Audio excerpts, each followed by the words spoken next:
আসসালামু আলাইকুম রহমতুল্লাহি ওয়াবারাকাতুহু। আচ্ছা, এখন 7টা ঘাট চিনতে হবে। ঘাট, যেই ঘাট থেকে বেদাত উৎপন্ন হয়, এরকম 7টা আপনার সোর্স আছে, উৎস আছে। এই বেদাত উৎপত্তির জায়গা 7টা। কারণ আপনি জায়গা না চিনলে আপনি তো ওই জায়গায় যাই বসে রয়েছেন। তা আপনি সুন্নত মানতে চান, বসে রয়েছেন কোথায়?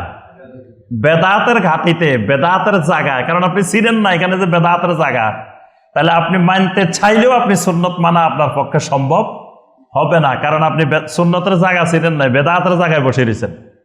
এই জন্য কোরআন সুন্নাহর দৃষ্টিতে আহলুল ইলমেরা 7টা জায়গা নির্দিষ্ট করছেন যে এই জায়গাগুলোর ব্যাপারে খুবই সতর্ক থাকতে হবে, তাহলে আপনি সুন্নতের উপরে থাকতে পারবেন, বেদাত থেকে বাঁচতে পারবেন। এই জায়গাগুলা কোন কোন জায়গা? 1 নম্বর জায়গা আল আহাদিস দাঈফা, দুর্বল হাদিস, দাঈফ হাদিস। এই দুর্বল হাদিস থেকে, দাঈফ হাদিস থেকে বেদাত উৎপন্ন হয়। দুর্বল হাদিস থেকে কি উৎপন্ন হয়? বেদাত উৎপন্ন হয়।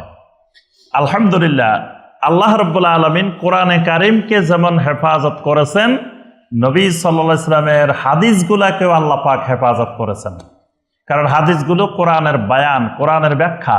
তাহলে কোরআন হেফাজত করতে হইলে, হাদিস হেফাজত না হইলে দুনিয়ার মানুষ কোরআন বুঝবে না। কারণ কোরআন বুঝতে হলে হাদিস লাগবে, কোরআনের ব্যাখ্যা হাদিস। আপনি কোরআনের যে কোনো আয়াত বুঝতে হলে হাদিস লাগবে। তা হাদিসের যদি হেফাজত না হয়, তবে মানুষ তাহলে কোরআন বুঝবে কি দিয়ে? এই জন্য আল্লাহ পাক নিজেই ওয়াদা করছেন, সুম্মা ইন্না আলাইনা বায়ানা, আমি এই বায়ানকে, মানে আপনার যে ব্যাখ্যা, কোরআনের ব্যাখ্যা, সেই ব্যাখ্যাকেও আমি হেফাজত করব। এই জন্য আল্লাহ পাক দেখেন সমস্ত হাদিসগুলোকে আল্লাহ পাক হেফাজত করছেন। অসংখ্য মুনাফেক, তারপরে দুষ্কৃতিকারী, শয়তানেরা মিলে অসংখ্য হাদিস জাল করছে, কিন্তু আবার মুহাদ্দিসিনে কেরাম সব চিহ্নিত করে ফেলছে। কোন হাদিসটা সহি, কোন হাদিসটা হাসান, কোন হাদিসটা দঈফ, কোন হাদিসটা জাল, সব আলহামদুলিল্লাহ কি হয়ে গেছে? চিহ্নিত হয়ে গেছে। এখন আমি আপনি নিশ্চিন্তায় আমল করতে কোনো অসুবিধা নাই যে এটা সহি, এটা দঈফ, এটা জাল, এটা এই সব জানা সহজ। আলহামদুলিল্লাহ, এটা আল্লাহ রাব্বুল আলামিন হেফাজত করার কারণে সম্ভব হয়েছে, না হয় দুনিয়ার মানুষের পক্ষে এটা সম্ভবপর ছিল না। এখন এই দঈফ হাদিসের উপরে আমল করার ব্যাপারে যদি আপনি সতর্ক না থাকেন, যে কোনো মুহূর্তে আপনি বেদাতে ডুবে যাবেন।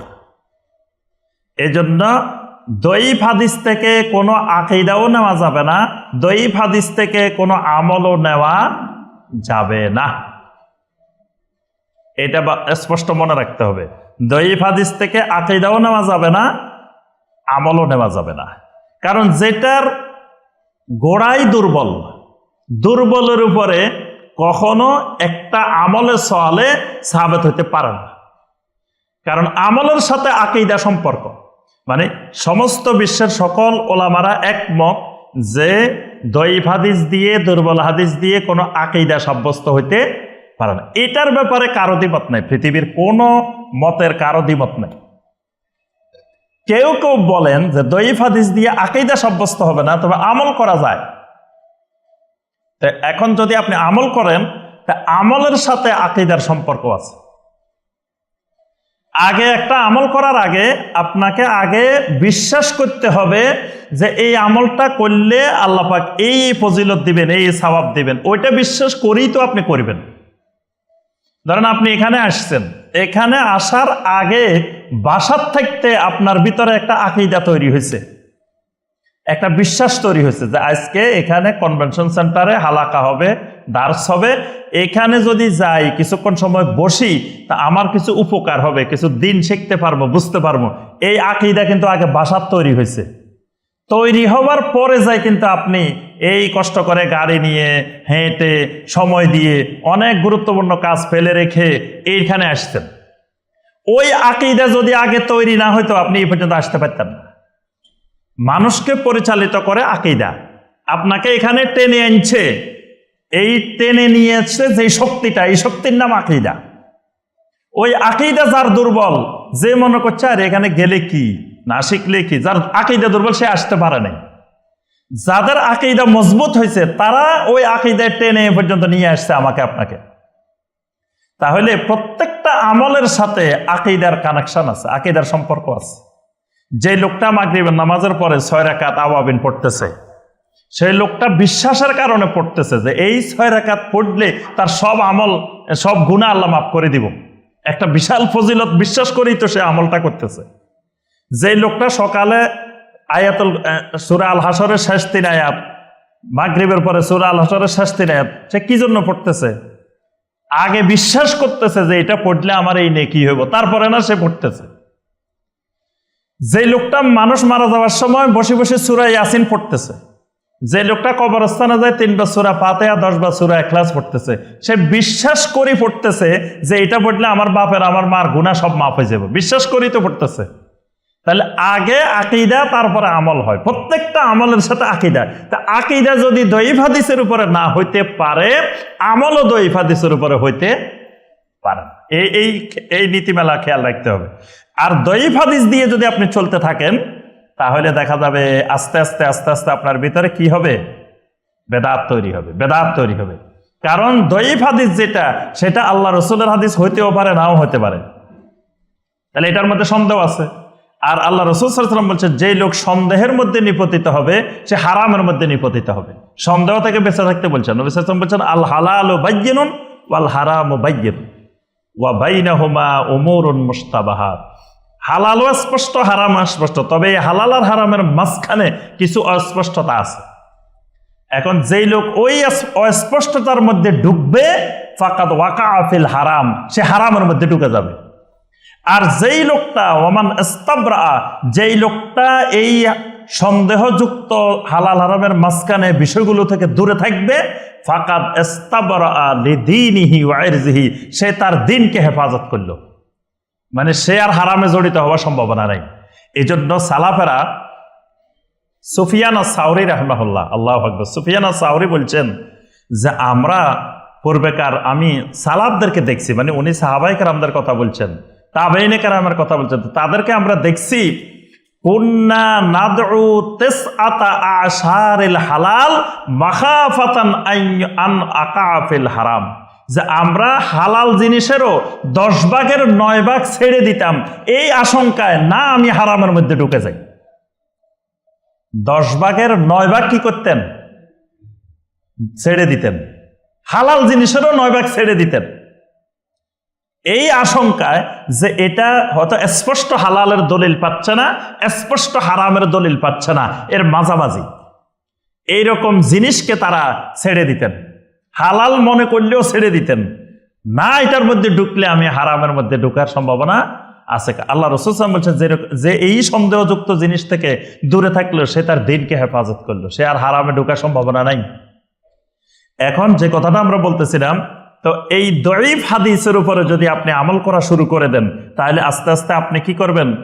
বেদাতের দিকে চলে যাবেন, সুন্নতের উপরে থাকা সম্ভব হবে না। এই জন্য যুগে যুগে যত আহলুল বেদা আছে, বেদাতি আছে, বেদাতির মূল অস্ত্র দঈফ হাদিস।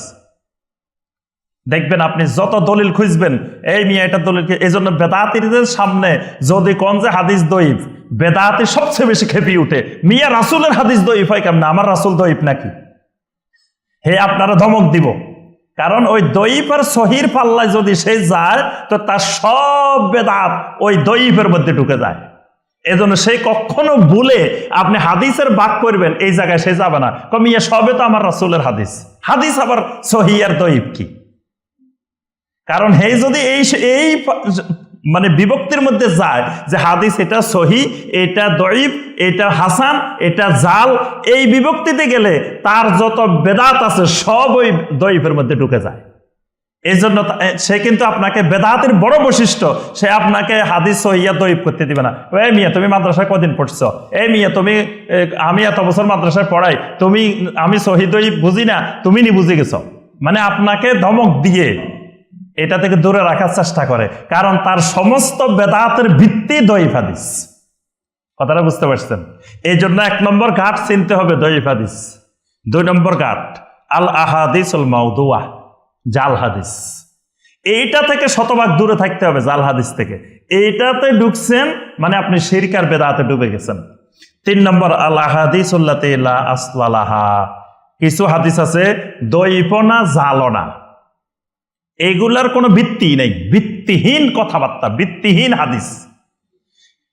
জাল হাদিস হইতে হইলেও কিন্তু একটা সনদ থাকবে, জাল হাদিসেরও একটা সনদ থাকে। যারা জাল হাদিস বানাইছে মাঝখান থেকে কয়েকজনের নাম দিয়ে সনদ বানাইছে, কিন্তু কিছু হাদিস আছে এগুলোর কোনো সনদও নাই, কোনো হাদিসের কিতাবেও নাই, মানুষের মুখে মুখে প্রচলিত আছে। এরকমও অনেক হাদিস আছে, যেমন আমাদের দেশে কমন একটা আছে আউয়ালু মা খালাকাল্লাহু নূরি, সর্বপ্রথম আল্লাহ আমার নূর বানাইছে। এটার কোনো সনদও নাই, কোনো জায়গার কোনো রাওয়ায়াতও নাই, মানে কোনো হাদিসের কিতাবেও নাই।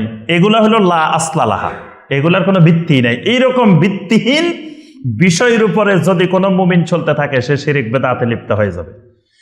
4 নম্বর আল আদাত আবিল ইবাদাত আল মাখুজা মিনাল কুফফার, কাফেরদের থেকে কোনো ইবাদত বা কোনো আদাত, মানে কাফেরদের কোনো রসুম রেওয়াজ অভ্যাস রীতি কাফেররা করে, সুন্দর লাগছে, এটা নিয়ে ইসলামে আনি, কাফেররা যাতে করে এটারে আমি একটু কাটসাট করি, ইসলামাইজেশন করে ফেলি, এটার ইসলামে বানাই ফেলি। কাফের এটা করে, এটার নামের আগে ইসলামী লাগাই দিই, অথবা এটারে একটু কাটসাট করে এটা ইসলামী বানাই ফেলি।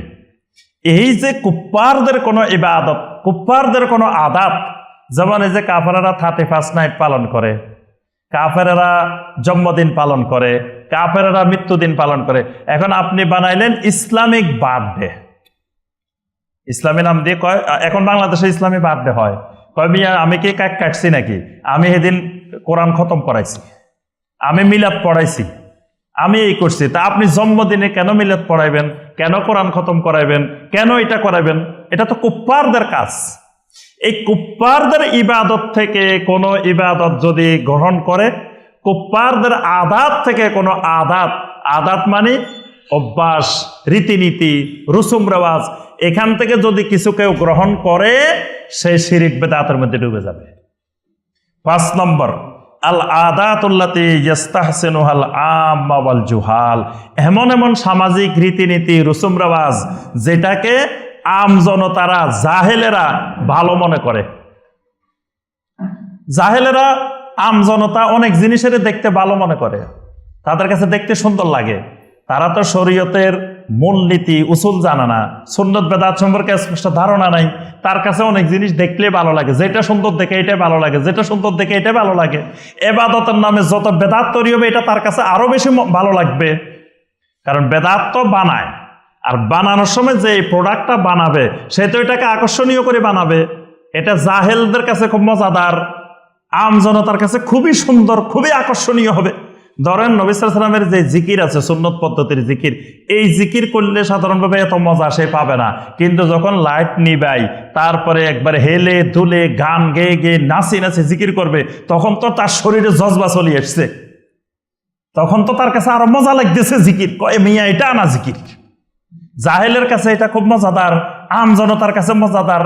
এইরকম আম জনতা জাহেল যে সমস্ত আদাতকে সুন্দর মনে করে, ভালো মনে করে, চালু করে, এইগুলার যে মেনে নিবে, যে এগুলার সাথে সম্পৃক্ত হবে, সেই জীবনেও সুন্নতের উপরে চলতে পারবে না, সে শিরিক বেদাতে ডুবে যাবে।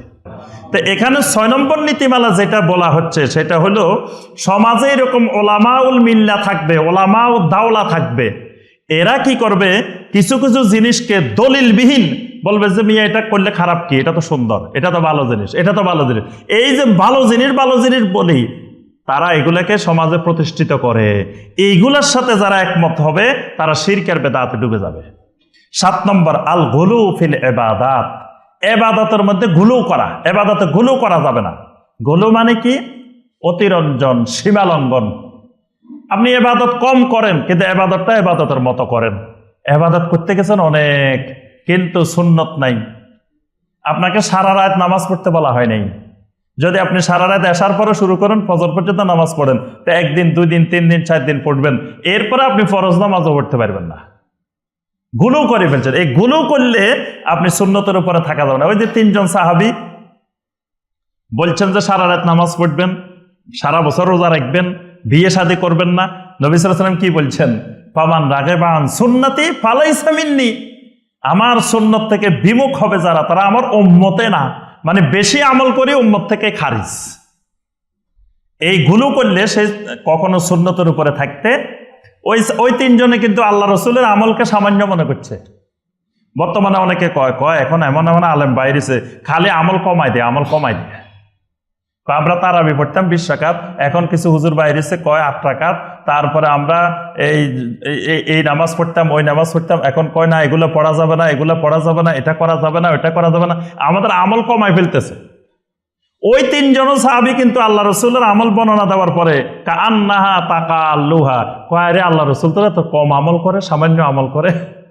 আল্লাহ রসুলের আমলকে এরা কম মনে করছে। তাহলে এই 11 নম্বর মূলনীতি হলো বেদাতের ঘাটিগুলো, বেদাতের সোর্সগুলো, বেদাতের উৎসগুলো চিনে এগুলা থেকে কি দূরে থাকতে হবে।